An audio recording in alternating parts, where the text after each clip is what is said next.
general concern, and I'm joined by an enormous and an immense panel that continues to speak life into our lives, and I'm just so happy, and I'm just so happy to have them with us today. I'm gonna pause. Okay, I am going to pause and permit them to come and to say hello, and so let's start with Washington, D.C. Doctor? Yes, good morning. Thank you, Bishop. I pray that all is well. I'm Dr. Stephanie Stratford. I am the lead pastor of Ecclesia International, and we are headquartered in Brentwood, Maryland. We are transforming lives for the kingdom of God through love, evangelism, and discipleship. Thank you, Doctor. Always happy to have you. Overseer representing the East End of Long Island. Good morning, everyone. I am Overseer Diane Seaman, founder and pastor of Ministries in Center Reach in Port Jefferson, and it's a wonderful day. Wonderful day. Glad to be here. Thank you, Overseer. And from there, we're going to Buffalo, New York. Good morning, Bishop. Morning, grace and peace be unto one and all. I am Bishop Jeffrey Bowens here in Buffalo, New York, and it's such an honor to gather once again with my colleagues. Happy to have you, sir. Happy to have you, sir. And from there, we're going upstate to Westchester, New York. Good morning, Pastor. Good morning, grace and peace to all. My name is Pastor Norman Scott, New Hope Institutional Baptist Church, Tarrytown, New York. Once again, we're glad to be here to share insight. Thank you, sir. Thank you, sir. And rounding out the round table is my colleague, neighbor, and friend right here in Amityville. God bless you, Bishop. Good morning, everybody. Blessings to all this morning. I am Bishop Walter Woolley, the pastor, the founder of the Prayer Tabernacle Church of God of Christ, right here in Amityville. Thank you, sir. And I am Andy C. Lewter of the Hollywood Full Gospel Baptist Cathedral of Amityville, New York, and the Queen's Ministry of New York City. On behalf of all of us, let me thank you for joining us today. Tell a neighbor, tell a friend that we are here today. We want to take a look at a recent event that has taken place in the body of Christ. Most of us grew up to a certain extent watching and admiring the ministry of Bishop T.D. Jakes. He recently had an event to take place in his life, and I'm actually going to share a little less than a minute of that item, and that will serve as a segue and an introduction into what it is that we want to talk about today. So let's take a look at this. Now we've learned Bishop T.D. Jakes suffered a heart attack last fall. The Potter's House was streaming live services one Sunday when Bishop Jakes froze mid-sentence and started shaking. His friends and family members rushed on stage to help, and Jakes was rushed to a hospital nearby. He spoke about the incident for the first time this morning on the Today Show. Didn't know what it was, but I almost died. Massive heart attack. He said 5 minutes later I'd have been dead on arrival. The right side of my heart had completely stopped getting blood at all. Bishop Jakes says it's still hard to watch that video, but remains grateful for all the prayers that poured in. He's back to work now, launching a new podcast and planning events at the Potter's House. All right, so that took place last fall, and many of us went into immediate prayer for Bishop Jakes, and fortunately, he was able to recover and return to the pulpit. But this past Sunday, as a follow-up to the event that took place last fall, Bishop Jakes officially announced that he is surrendering the leadership of his congregation in Dallas, Texas, the Potter's House, and that he is officially turning this over to his daughter and son-in-law, who have increased their visibility and their involvement in the church in recent weeks and months.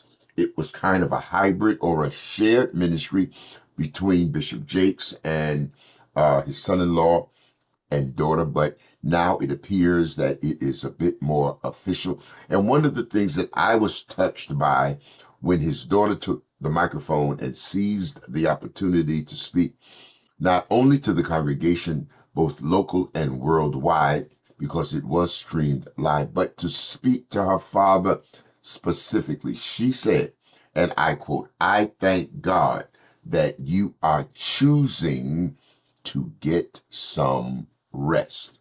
And on this roundtable, in previous weeks, we have talked about self-care. We've talked about self-maintenance. We've talked about succession plan. We've talked about ministry being a relay race and not a wind sprint. And so the recent decision and actions of Bishop Jakes provides us today a very real opportunity to talk about our own situation, our reaction, and our response to both his mishap of last fall and his recent decision to convey his ministry into the hands of his children, and how that, watch this, beloved, how that impacts how we see ministry for ourselves. As I look at the panel, I dare to say, and ladies, excuse me, because I know men are not supposed to discuss the age of women, but we all appear to be in the same age category somewhat, maybe not identical, but the same age category somewhat, which means that this is not something far off and alien and remote for us. You know, I can remember as a youngster, Bishop Willie, when I thought 35 and 40 was old. And I'm at a place in my life now where 40 was 30 years ago. So my view and my perspective has changed. And all of us are either in the situation or we are nearing the situation where we need to have similar kinds of discussions and very well may find ourselves making similar decisions. Now, I'm going to begin with Bishop Willie because of all of us on the panel, Bishop Willie is in receipt of the most recent expansion and elevation of his ministry, the creation of an additional jurisdiction in the Church of God in Christ here in New York that he has been placed over. I want him, therefore, to talk about this topic that we're discussing about ministry being a relay race. And Bishop, how do you handle that when God has so recently blessed one with elevation and increase? We'll start with you, sir. God bless you, your grace. Well, we as leaders should have prepared for a succession plan. Even though I'm starting a new jurisdiction, I'm still putting in place something for the oncoming new younger ministers to catch the baton and just set the pace for them. At our age, you gotta realize that we're not gonna always be in that driver's seat all the time. You need a co-pilot ready to take over. It's just finding the right person as we feel who is compatible to take over the driver's seat. So we try to prepare them, train them, teach them who we want sometime God may not want in that driver's seat. So many times we try to find the right person, but again, we select, but we pray that God will approve them as they continue on in this channel. So succession plan is needed. Joshua followed Moses. Moses didn't pick Joshua, he followed Moses. Good followers most times become good leaders. So I tell those that follow me, watch me, and you don't know where God's going to place you in the ministry. Indeed, indeed. Dr. Stratford, I want to come to you in part because in recent weeks and even months, when we have had conversations such as these, those that have been related to what we have talked about. It has been your voice that has advanced and has advocated both the ideas of self-care and self-maintenance. Both you and Overseer Seaman always bring a somewhat of a clinical perspective to the topic and the subject of ministry. So I want to kind of toss this to you, because I would imagine that what Bishop Jakes has done serves as a model, a mandate, and an example for those of us who have been wrestling with issues of self-care and self-maintenance as it relates to ministry. Thank you. I think that the biggest challenge to self-care in ministry, first of all, everyone should be aware of the necessity for self-care in their lives. But in particular, particularly when we talk about ministry, part of the problem or the obstacle to the realization and the actual practice of self-care is in many cases the mindset of the leader. The first step, I think, towards self-care ministry is to acknowledge the fact that the ministry is not yours, it's God's. And secondly, as a leader, our responsibility is to create other leaders or develop other leaders. And when you have not focused on developing leadership and empowering and equipping capable, competent people to, first of all, fill in for your insufficiencies, because we have to lose our God complex. Years ago, and I'm well into that age, Bishop, and so excited about the fact that I am a seasoned woman of God, because as we age, it just brings so much to us. And so I'm excited about, and don't mind saying, I'll be 72 in 2 months. But we have to get to a place where we understand that we need people to help us to lead. And when we have those folks in place, then we are able to permit ourselves to take time off, not once a year. We should take time off every week. Every day, you should have time for yourself. Every week, if you can afford to take a day. Every month, every year, several times a year, take a week or so off, so that you are able to replenish, reflect, have your time with God, and to strengthen yourself. Mental exhaustion, burnout is a very real thing in ministry, particularly if, as a leader, you run yourself in the ground with your own unrealistic expectations of yourself. And that will affect your leadership.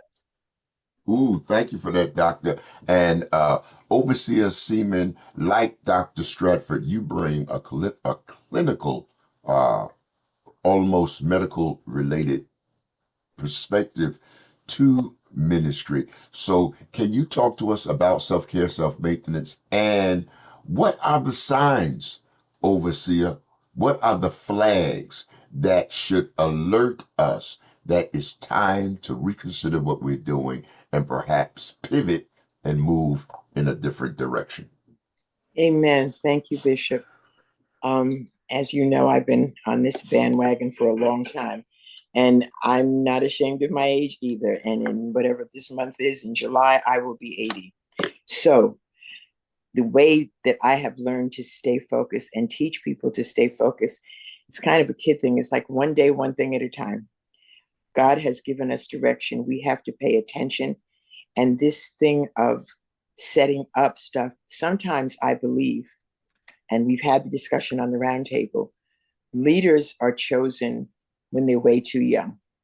We don't watch, we see a good thing, a good quality that can grow, and we try and nurture it. But people flip as they get older, as they have children, as they have more responsibility, as they have mortgages that they never had, as they have things. There's a cost. We don't count the cost of life, living, and general health. And we need to do that so desperately because everything has a cost, everything has a price. We want to see ministry move forward, but it has to move forward on a good place in the treadmill.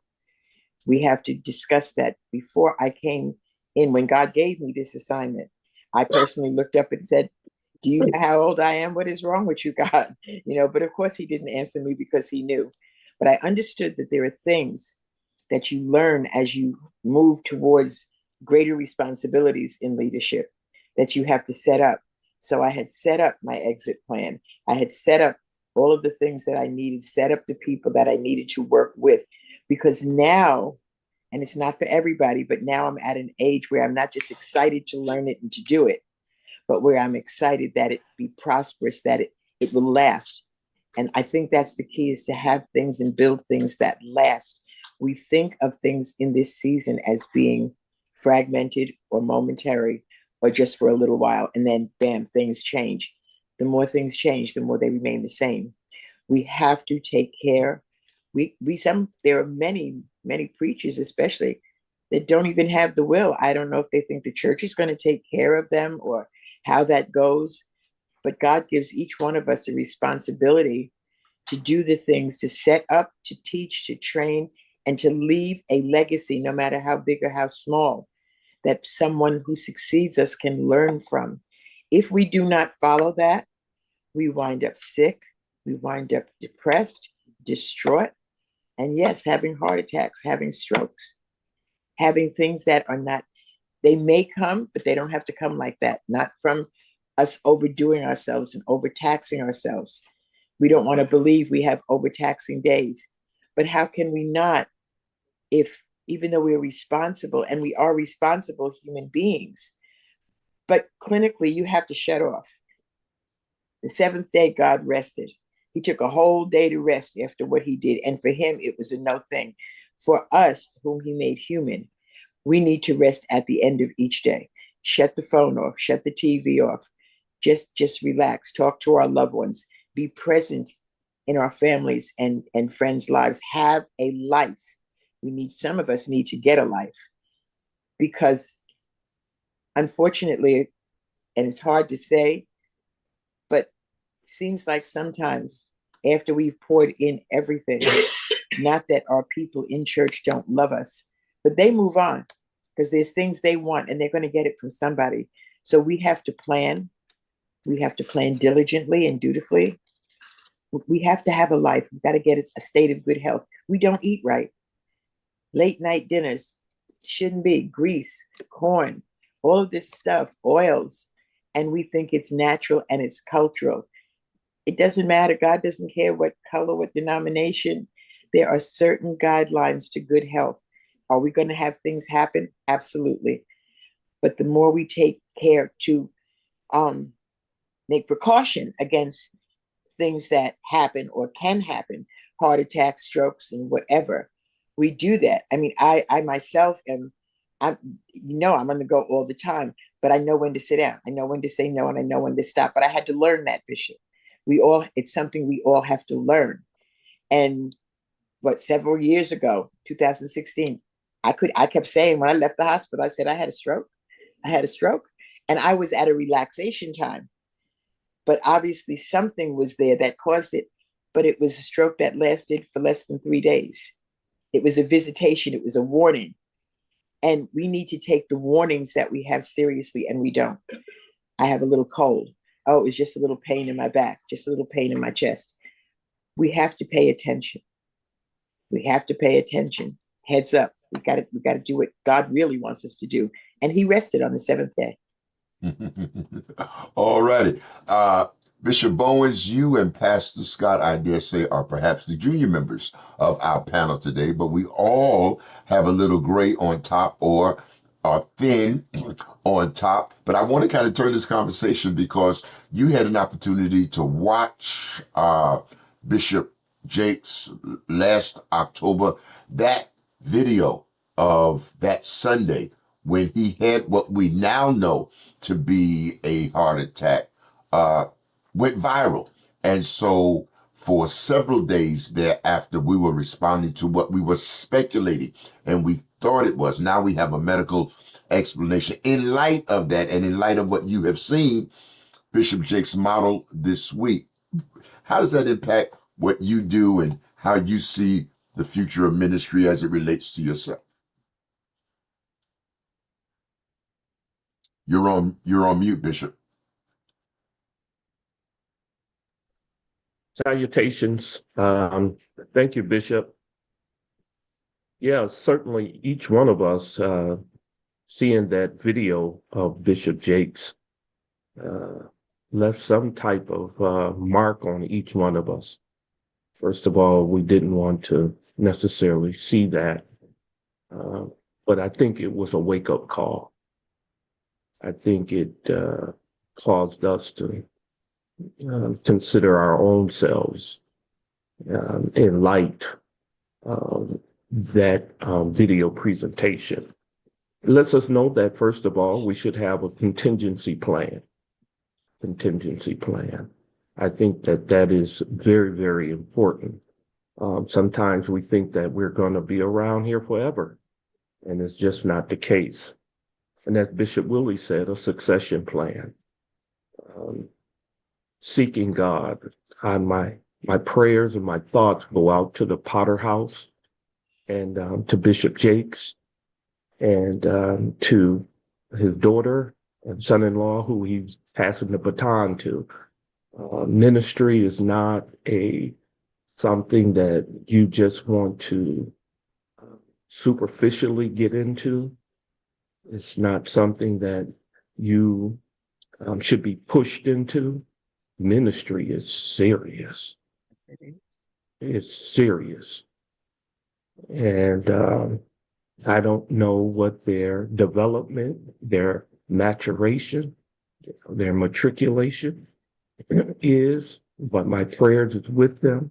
And I pray that the whole Potter House is interceding and praying and looking to the Lord for grace and guidance with all the challenges that is coming. Certainly, learning from Bishop Jakes, I think this is a thought that I think a great deal about. What is my legacy going to say? What is my legacy going to say?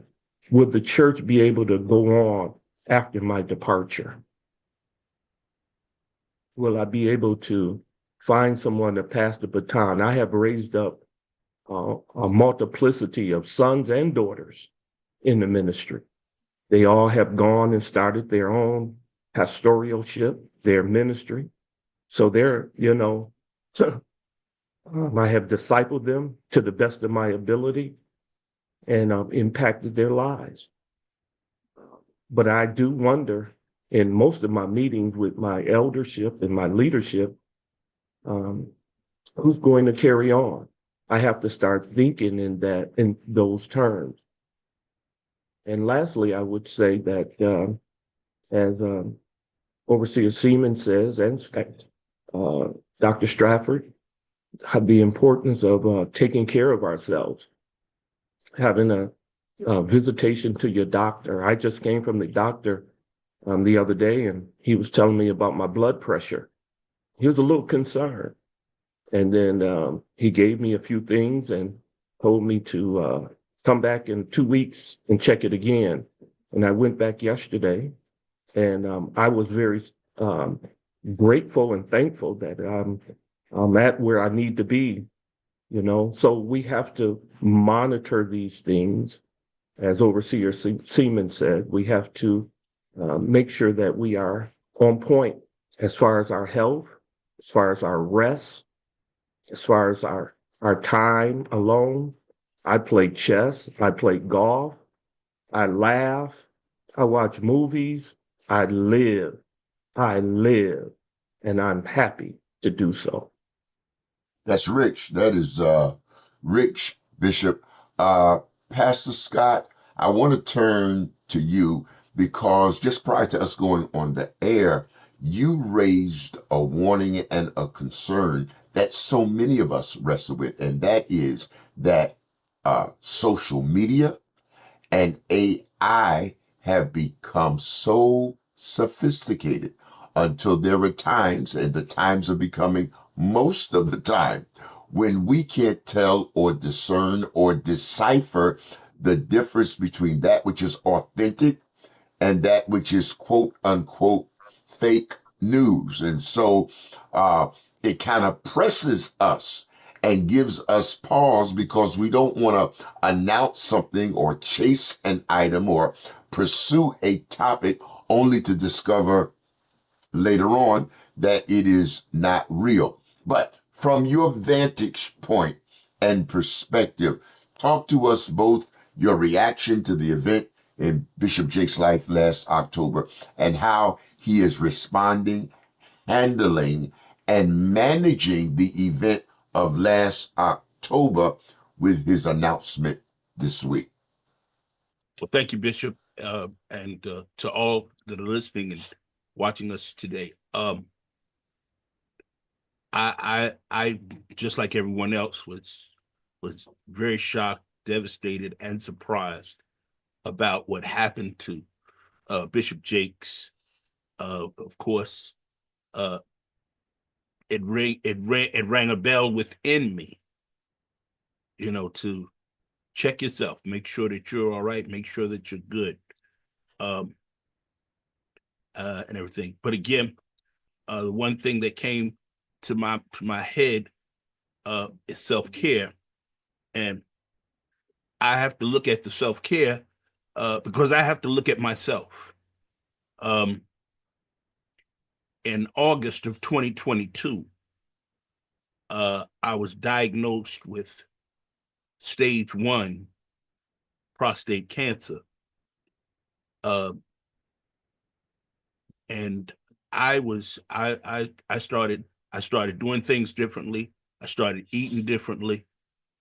I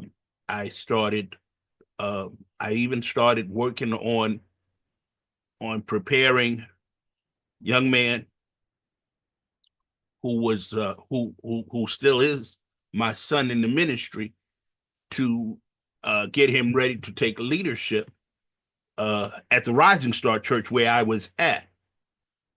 Little did I know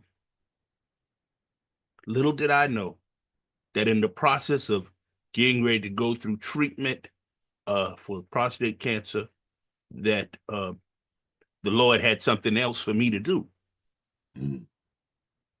That I had another assignment. I thought my time was up and I was just going to slowly fade out. And here I am. At that time, I was 62 years old. I'm now 64 years old. And I'm 2 years in to not to a brand new ministry, but preparing to do leadership and doing leadership in a brand new setting. Something which I was not wanting to do. I did not want to do it, but the Lord arrested my attention to do that. And the first week that I started this new ministry, I started radiation treatment for the prostate cancer. So that means I couldn't give my full time to it. I couldn't give myself fully to the work because I had to make sure that everything was well, everything was in order. But I'm saying all of that to say that, yes, we need to follow the process. We need to get somebody ready to do what we've got to do. And sometimes we as African Americans, and if I could speak about the African American church for just a minute, we don't take the time to prepare anybody to stand in the gap, or for that matter, even come and do what we need to do. If you check the percentages on it, it's very low that many of us in the African American church have somebody in place and ready to take the reins and take our ministries, our churches to the next level. And when that's done, when somebody else comes from the outside who has no clue to what the vision of the church actually is, that's when our churches get torn up and they get sidetracked and lose a lot of stuff. Because I'm even right now, I'm working on trying to reignite the fire that I know was in this church that is not there anymore. Mm, mm, mm. Pastor Scott, let me just kind of stay with you for a quick minute because both you and Bishop Bowens have alluded to something that I think is a quiet matter, and yet it is at the same time the 800-pound gorilla in the room. We all today and on other occasions have acknowledged the need for an effective succession plan. And so many of us are surveying our ministry. We're making phone calls. We're looking in the highways and byways. We're looking over our past, people that we have poured into, so that when the time comes, we can pass the baton and ministry can continue. There is a quiet tension, however, between our desire and need to do so and the polity of the congregational style church. Here's what I'm saying. I'm saying, and I have, one of the highlights of my ministry has been the ability to preach at our mother church, Greater St. Stephen's in New Orleans. 2-3 weeks ago, I went to our founding bishop's church, Greater St. Stephen's in New Orleans, and was just humbled for the opportunity to preach in the pulpit of our founding bishop. However, let me say that he has stepped aside, not stepped down, but stepped aside and turned that ministry over to his daughter and son-in-law. So I was as much the guest of Bishop T. Delbert Robinson and Jasmine Morton Robinson as I was Bishop Paul Morton and co-pastor Deborah Morton, who were in attendance as well during my preaching and my visit to Greater St. Stephen's. So here's what I'm saying. We are seeing more and more, as in the case of Bishop Morton, as in the case of Bishop Jakes, where the current pastoral leader of the church turns the church over to the next generation of leadership. I am in a pulpit that, in one sense, was handed to me by my father, who pastored this church for nearly 50 years. But here is the tension that I want us to talk about. That capacity, that ability, that choice to do so, to a certain degree, contradicts and rivals what we say that our polity is, especially Baptist polity. And that is that leadership is decided by the congregation. It is a democratic process. And we do not necessarily believe that we can turn ministry over into the hands of somebody else. Even in my own case, and I'm in the pulpit, and Pastor Scott, that's why I want to kind of stay with you for a minute, because you grew up in the church, and all of us always wondered whether you or your brother were going to succeed your father at First Baptist Church in Far Rockaway.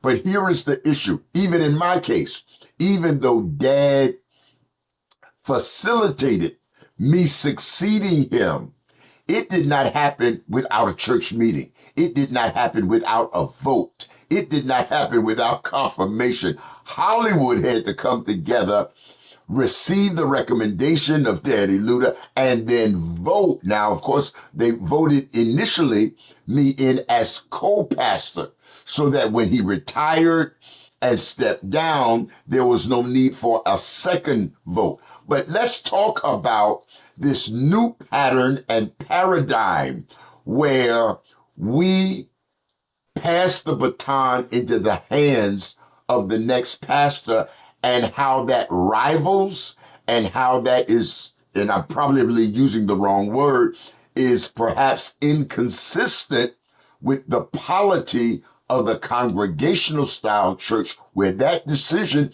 is not the decision of the pastor. It is not the decision of a Bishop Jakes or a Bishop Morton. It is the decision of the people. It is the decision of the congregation. How do we handle that? How do we manage that? Because we're seeing it more and more.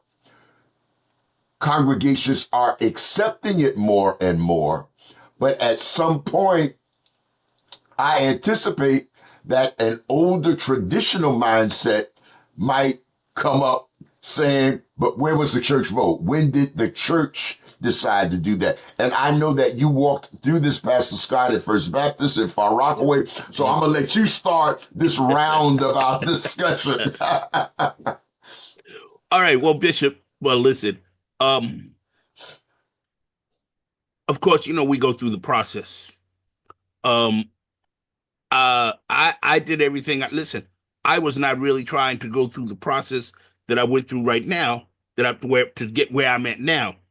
But because I didn't want to leave, but it was God. It was God. It was the Holy Spirit that said, "Go through the process. Go ahead. Go ahead. Go ahead." But here's the thing, and I think we need to seriously take a look at the scriptures. Israel did not vote to have Joshua succeed Moses. God told Moses that Joshua was going to succeed him.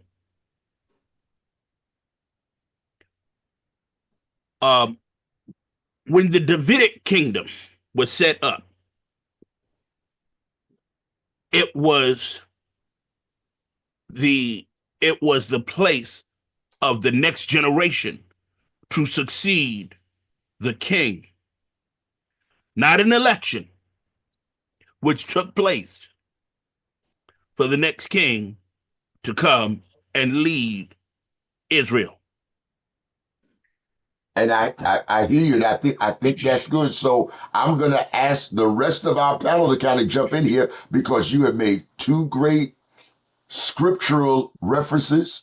And even as we speak, the Roman Catholic Church is preparing conclave where they will elect who will ascend to the throne of St. Peter. So we have examples and paradigms and models on both sides of this equation. How do we divide this? How do we define what it is that is most appropriate and most in the will of God? I'm going to open the microphone and let anybody jump in who wants to jump in. I think that the transition process is contingent upon the origin of the church as well, in terms of how the process is done, especially when you're talking about the generation that's passing the baton being the establishmentarian. And the Constitution and bylaws may have, I know for Ecclesia, I'm the establishmentarian, and the bylaw says that I can choose who is to succeed me. When we really look at the situations where the structure is that the church votes in people, we also, and many times, see they're doing it because there's no successor and there's been an unexpected departure from by the leader. It's important for the people to not because people do not transition well when something is just imposed upon them. In the case where the leader has the authority of the church to name their successor, it's just wise that you don't wait until you're on your way out of the door to say, "Oh, JoJo's going to be next." JoJo should be standing beside you. At some Right. point, That's JoJo right. should become standing in front of you so that the people can see that you accept and legitimize and respect and honor the leadership ability of JoJo. I have a brilliant son, just brilliant. He's going to be my successor. He's young, he's raising small children, so his focus is taking care of his house. When my son stands in front of Ecclesia, they don't care whether I'm there or not. When my son says, "This is what we're going to do," no one has ever said, "Shut up, youngin. We don't want to hear from you." They don't even say, "Did Bishop say it?" They respond. Well, first of all, they know that he's not crazy enough. But my point is that there's a process that goes just beyond naming a name, that the people have to be taken at a pace, and the successor needs to be, they need to be familiarized with the successor, and a trust and a relationship developed, so that, as painful as it was very painful for me to watch Bishop pass that baton. And as painful as it was, it was saying goodbye to an era, but welcoming a new beginning, which should be joyful once the grief of the loss of his leadership has been processed. Wow, wow, yeah, thank you. I'm sure others want to join in and participate. Well, being the newest church on the block, let me just say that all of the things that you said is true. And when you were talking about your son, Bishop, I thought about someone who is now in ministry and in leadership. But back in the day, he was 13, and all of the sopranos that wouldn't reach the note for the regular choir director, as soon as that cute little boy stood in front of them, they would, I got it, and they reached that high note with no problem. So it's just something about a male image and male leadership. A lot of the times, I won't say most of the time, but I want to address, if I can, Bishop, that we're not only talking about a lot of the larger churches. My church is a smaller church, and as far as the succession plan, mine is in place.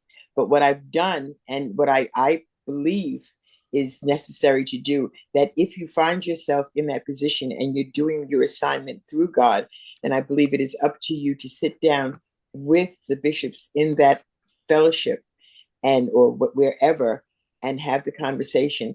My church right now, the church that God has allowed me to be over, everything, the exit plan is to the fellowship, and for the fellowship to decide if they have not put someone in place before I exit this earth. So what I'm saying is, it doesn't matter how large you are or how small you are, the responsibility is your ministry, and you have to put something in place for that ministry and the people that you say you care about. All righty.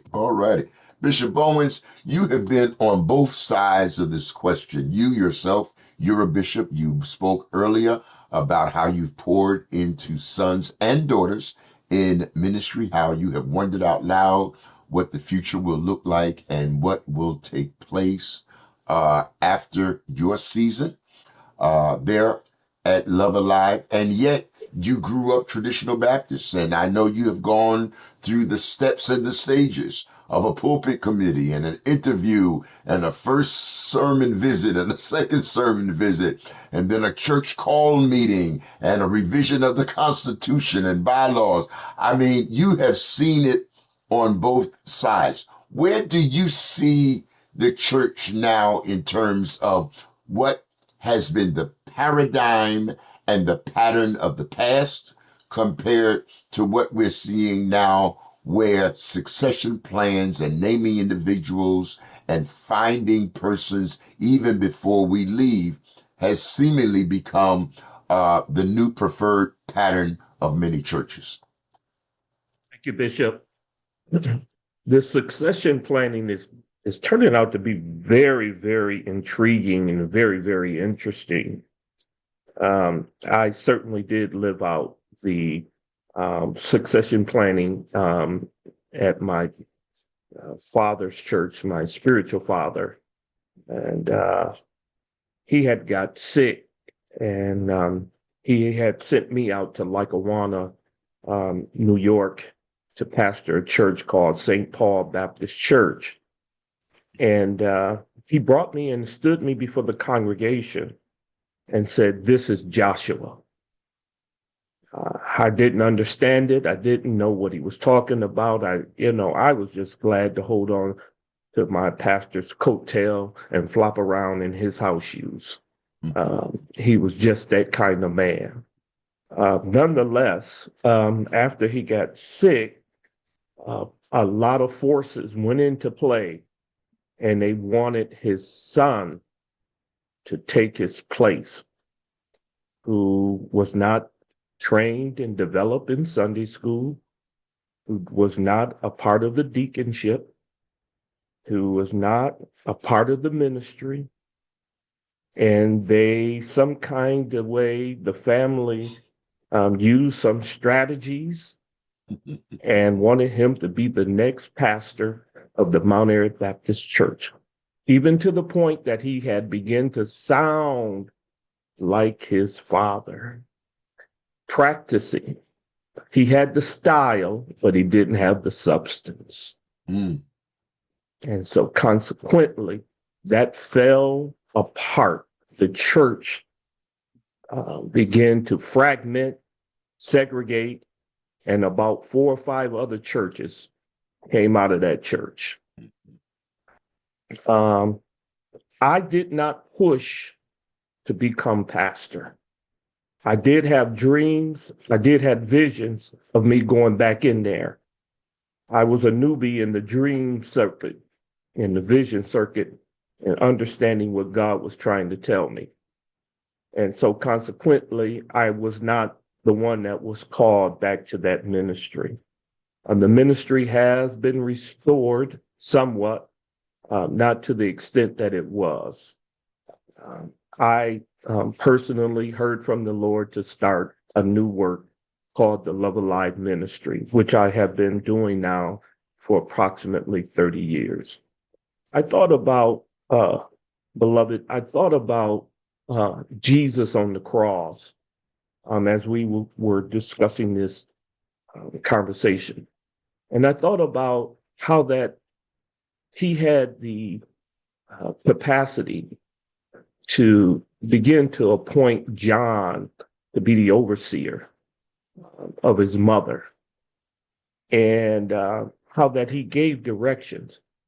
But what I like about it was that John was not only a disciple, but John was one who was beloved of God. He was one who was near him. He, as we often say, out of the Old Testament, that he caught his mantle. I think that is a imperative part, Bishop, for me, that someone catch your mantle, even if your system, as Dr. Stratford said, is set up where you can do the appointment.